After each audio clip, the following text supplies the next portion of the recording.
What if I told you the media lied to you? So, Sarah, what's going on here? Sarah? Sarah? She won't answer you. Or she can't. This is the way it's been since she started smoking pot. Oh, you knew? Well, I wasn't talking about whatever you were thinking about, but it's good that we can start on common ground. Now, what if the media lied to you about a celebrity death? Yes, it happens from time to time that celebrities are mistakenly reported dead by some publications, quickly retracted when proven wrong, and often the fault of a speculative fan rather than anything more elaborate. No, what if I told you that the whole world were convinced that a celebrity is dead, with a funeral and all, but that celebrity had faked it all? Some figures may be running through your mind. You may pray I mean Fred Mr. Rogers, or maybe Tupac, or praying I don't mean Henry Kissinger. Well, every last one of those guesses is wrong, according to the Presley Commission.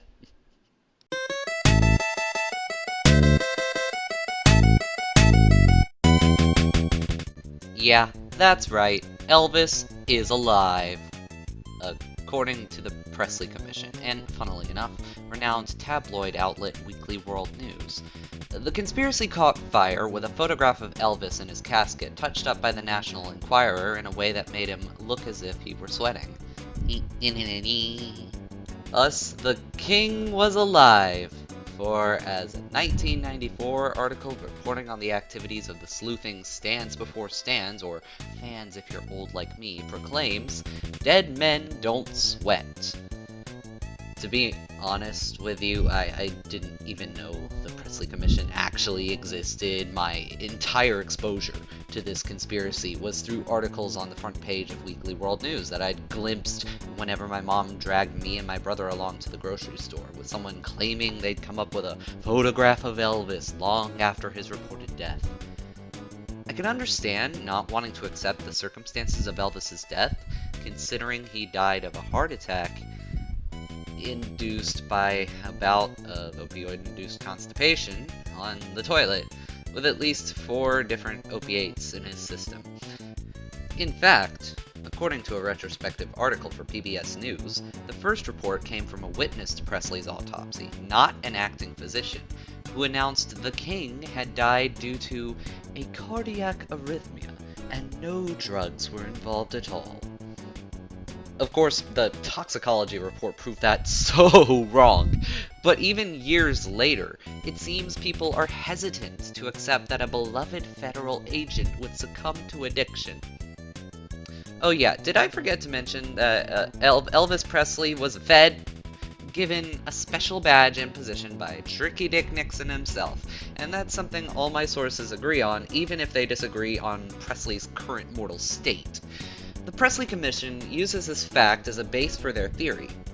Elvis wanted people to think that he was dead, to protect himself and his family from death threats stemming from his top-secret role as a government agent. Where am I right now?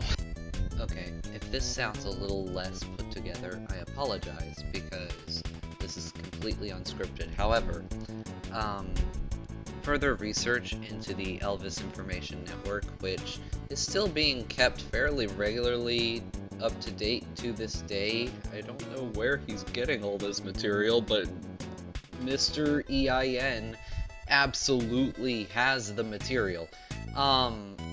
However, doing a little more digging, I found a more in-depth page on the conspiracy. I'll still be reading the timeline of events on the original page for the Presley Commission. However, I do want to start that off with a disclaimer from EIN himself. It is EIN's considered opinion that Elvis Aaron Presley died on August 16, 1977. The views expressed in many of the articles in this section are not necessarily the views held by EIN. I do think this is important because on the same page that he makes this disclaimer, he also brings up the fact that this theory absolutely negatively impacted Presley's family, absolutely negatively impacted his fans. Ultimately, from what I can gather of this page, EIN purports that, correctly so, that this conspiracy is harmful, more so than it is helpful to the Presley estate and to Elvis fans in the modern day. Thankfully, according to a Gallup poll conducted in 1997, this website goes on to say, they found only 4% of Americans in 1997 thought Presley was alive, while 93% of those surveyed were certain he was dead. So I do want to say this theory is incredibly fringe, and I am re-recording my reading of the timeline because I had initially read it aloud under the assumption that the author was a believer, to put it simply. But I was incorrect. I did not do my full research. I take accountability for that. I apologize for that initial misconception, and will read the timeline of events from the Elvis Information Network's page on the Presley Commission, and want to express nothing but utmost respect, definitely respect, to the webmaster of this website. Timeline, August 16th, 1977. Point A. Elvis returned to Graceland from the dentist between 12:30 a.m. and 1:30 a.m. He was reported to be energetic, optimistic, good-humored, and full of plans for the future. At 4 a.m., Elvis called Billy Smith and Billy's wife Jo to join him and Ginger on the racquetball court for an hour's knot on his leg with his racket during the game. I'll still give an aside note here, I absolutely do not fucking know what an hour's knot even is, but apparently it's an injury. Cool. To continue, this injury was severe enough to leave a mark on his leg. No mark was noted in the alleged autopsy. At 5 a.m., Elvis sat at the piano in the lounge area of the racquetball building and sang some songs after the game. At 6 a.m., Elvis and Ginger went up to his bedroom where he changed into his pajamas, powder blue by most reports, watched TV, and read. At 8 a.m., Elvis told Ginger he was going into the bathroom lounge area to read. Note, the bathroom has its own back entrance that leads downstairs. And I'm just going to make another personal aside, just regarding the theory, that he had a racquetball building, he had a bathroom lounge. I think Elvis just had too much damn money. Nonetheless, between 8 and 8:30 a.m., Elvis calls Dr. Nikopoulos at his office for some sleeping pills, and although he was not there, he spoke with the nurse. Nurse Tish Henley instructed her husband to take a couple of pills to be given to Elvis's aunt, who came by, placed in a small envelope to give to Elvis. And another aside about this theory, I'll get into this at a later point, but a common theme in this denial of Elvis's death is any sort of minimization of his addiction or dependence on opioids. However, this entire point just immediately calls that denial into question. Why does he need so many middlemen for some sleeping pills? Moving on, point G. At 9:30 a.m., Elvis left the bathroom and went downstairs, at which time he signed for a special delivery letter from Paul Lichter. At 10 a.m., Elvis was seen retrieving his newspaper from the porch.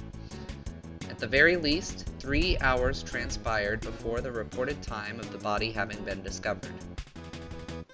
Between 2 p.m. and 2:30 p.m., Ginger Alden awakens, making some phone calls, and then remembers Elvis having gone into the bathroom lounge area earlier to read. Important thing to remember.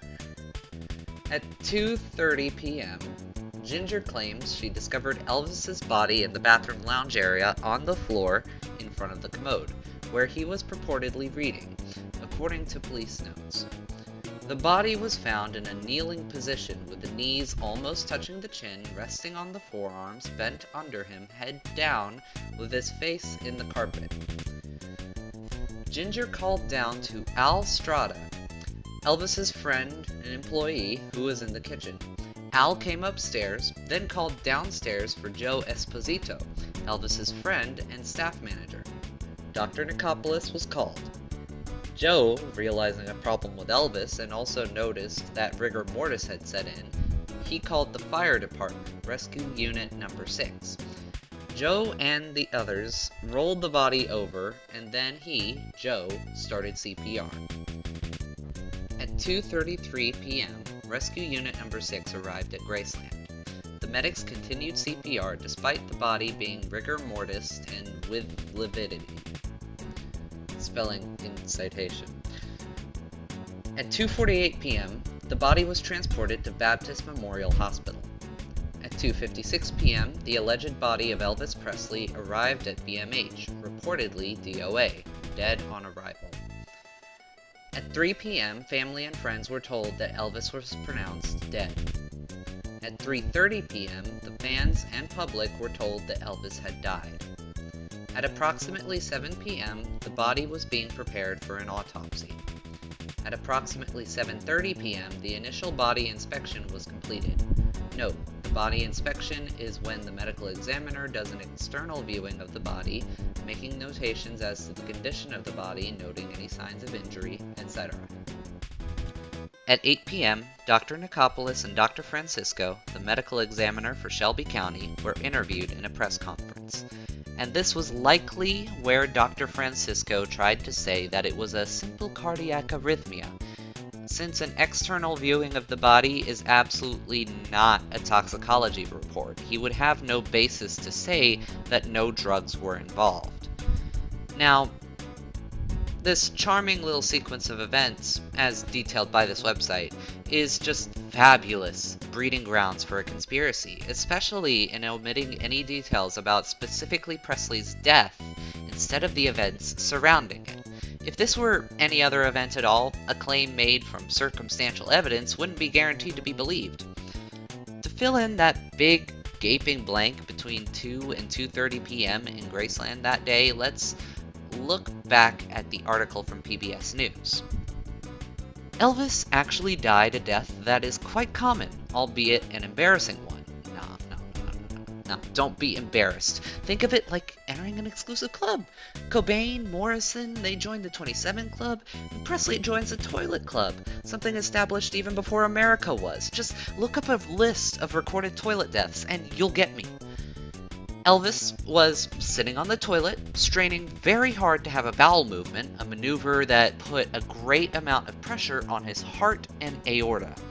Thus, he likely died of a massive heart attack and keeled over onto the floor. How, then, does one explain the sweaty man in the casket? The Presley Commission offers a truly incredible theory, by which I mean this literally is not credible at all. What mourners passing the king's catafalque saw was a wax dummy cooled by an elaborate system of dry ice and battery-powered soundproof fans concealed inside the casket. Beautiful. Like a Catholic church displaying a wax replica of an incorrupt saint just above the few remaining bones of the genuine corpse. The body found in Presley's bathroom, the commission asserts, was that of the cousin of Presley's manager. I would love to imagine a day in the life of that cousin, carefully asserting to everyone approaching based on the assumption that his cousin was his manager. What could he say to that? I hope it was along the lines of, thank you very much. Sure, something about the bathroom, and specifically the toilet, activate some urge in the human brain to channel our inner toddler and giggle at even the most grotesque things that go on in that place. We can't help it. I even went the extra mile and tried to find out why, and the results started delving into sociology fairly quick. But it also may explain the initial hesitance to breach the truth of Elvis's death. If the Presley Commission is somehow watching this, I'm sorry. But I, as a man of science, a man of reason, and a man of logic, disagree and assert that Elvis Presley did in fact die. Elvis Presley is dead, and the best easy source I could find for this phenomenon of covering up things that, like Elvis's death, this phenomenon is summed up well enough. Toilet humor is funny, and Elvis's death was both initially covered up and continually denied because pooping is shameful. Okay, that's not the entire reason. To elaborate, author Nick Halsam for the British Psychological Society explains, and I'm going to approximate the accent I heard this in as best I can. In the affective realm, excretion is most closely tied to disgust and shame, two until recently neglected emotions that are intimately connected to the dirty and unreliable nature of our bodies and to one another. That might have sounded more Australian. I don't know. I'm not from there. It's not that pooping is objectively shameful, to get back on topic. All living organisms excrete a waste product, be it carbon dioxide or plain old shit. And holding in your waste was what led to Presley's death in the first place. Poop stands as an ultimate test of one's disgust sensitivity. Especially disgust-sensitive individuals, according to this article, are even more likely to be homophobic, xenophobic, ethnocentric. And poop is gendered. But why not, I guess? That makes as much sense as anything else cis people randomly include into gender roles. The same article asserts that men are more likely to use scatological language, that means talks about poop, and less likely to be offended by it.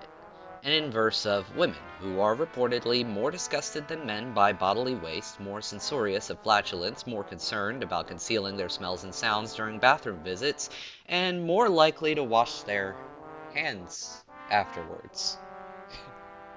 Fellas, is it gay to wash your hands after laying the sarbamba in the stall?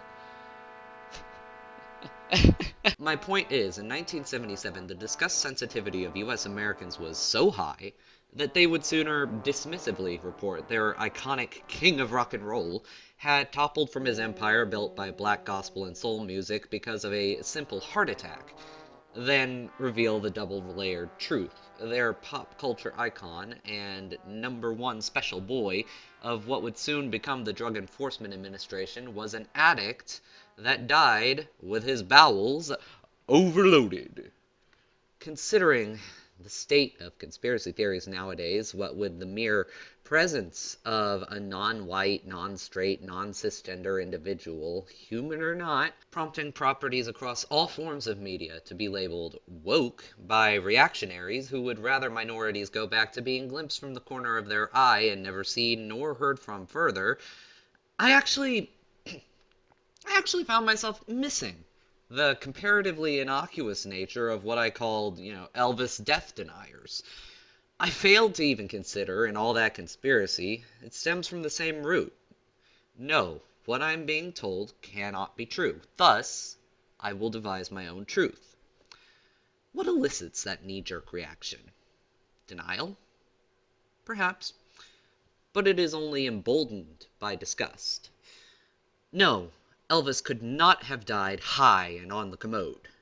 No, America could not have been brought to its knees so easily by a terrorist attack. No, our wonders of the world could not have been built by indigenous peoples. No, marginalized groups could not insert themselves into my precious mainstream through determination and hard work in the face of adversity. And so, a conspiracy assuages the denier with its fabricated truth. Thus, Elvis faked his death to live in peace and quiet and will return to the public eye when he is safe. Thus, this terrorist attack was staged. Thus, extraterrestrial beings built these beautiful structures we marvel over to this day. Thus, an insidious company is making everything you love woke through lobbying and infiltration. Shame is born from disgust. This can prove beneficial in some cases. It is socially unacceptable and thus disgusting to defecate in an open, exposed public area, for example. Through this disgust and shame, we prevent the spread of diseases through biohazardous waste. But where does this shame stop making sense? It is disgusting to be addicted to drugs, despite the fact that individual susceptibility to addiction is often the result of genetics and one's living conditions, and despite the fact that withdrawals are known to be painful and even lethal in some cases. But it is disgusting to be addicted, and thus shame manifests externally and internally. An addict's peers may blame them for their dependence, mocking them under the justification that they did this to themselves. An addict may see themselves as so disgusting that they are undeserving of help, and undeserving of ever becoming sober again, and so slipping deeper and deeper into addiction, fed by a cycle of self-loathing. Belief in a conspiracy theory is a form of denial, an argument not sound enough to earn a rebuttal, and only serves to feed into labeling theory. Said Alan Turing, of those who objected to his research based on their own disgust at the thought of anything other than mankind itself being capable of rational thought, I do not think that this argument is sufficiently substantial to require refutation. Consolation would be more appropriate. Granted, I'm fairly confident Turing would despise what AI has become, corrupted by commercialization and consumerism and soulless perversion of his original intent. But that's neither here nor there. The main point to be internalized is that even now, those who believe Elvis Presley did not die in 1977 are no less convinced, even if they watch this video and scour over every linked resource, fact-checking even my link to the Weekly World News against more reputable publications. This is because there is no denying the conspiracy theorist who posits from disgust, as their perceived reality has skewed so far from reality as those outside their sphere know it. By the time they are ready to defend their theory to the death, their entire world is dictated by their disgusted denial of what they cannot understand, and their mission becomes enlisting others to see their truth and accept it as they have. Next time someone tries asking you to see it their way, whether their way purports that Elvis Presley is not dead, or suggests that your plea for human rights is the movement of a pawn in some greater culture war that they vow to win for the good of their nation, know that their argument is too weak to require you prove them wrong. Offer consolation, should you feel it appropriate. And know this: any labeling of you as undeserving of care, of help, of support, of friends, and of family, no matter who that family may be, as the blood of the covenant is thicker than the water of the womb. Such an argument does not require your refutation. You are deserving. You will always be deserving. Stay strong.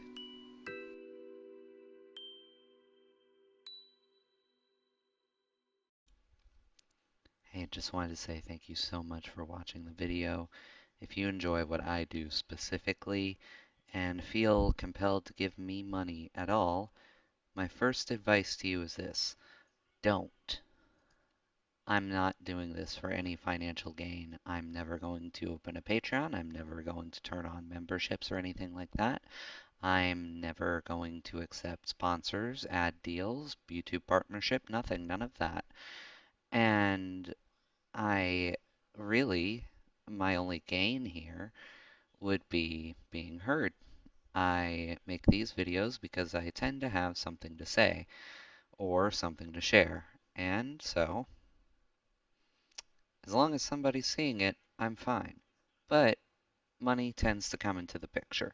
And if you feel so compelled to give me money for whatever I'm doing, don't do that and instead give it to a charitable cause. I'm going to be linking one in a pinned comment on this video. My friend Haneen in Gaza and her husband Basad, they would like to start a family and they would really love to do so um, outside of an active war zone, which crazy, I know, but they are facing famine, they are facing displacement, and Haneen is set up to go and get the embryo transplant.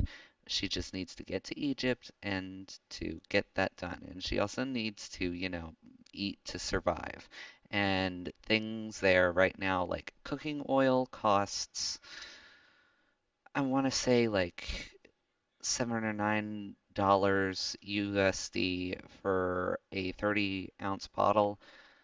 But flour, where she is right now in North Gaza, costs like $1,000 US dollars a kilo. She just needs enough money to be fed and to get somewhere safe. I'll be linking her GoFundMe in the pinned comment below. If you feel inclined to give money to anybody, don't give it to me, give it to her, or give it to a charitable organization you know of personally and trust, because I just want to be heard. And if you like what I do, consider subscribing, I guess, or, liking and commenting or whatever to boost the video in the algorithm. If you think like this specific one has a message that you'd like to promote, then go ahead and do that. Um, but otherwise, like if you didn't like the video and you've made it this far, the hell are you doing here? But that's about it. Yeah. See ya.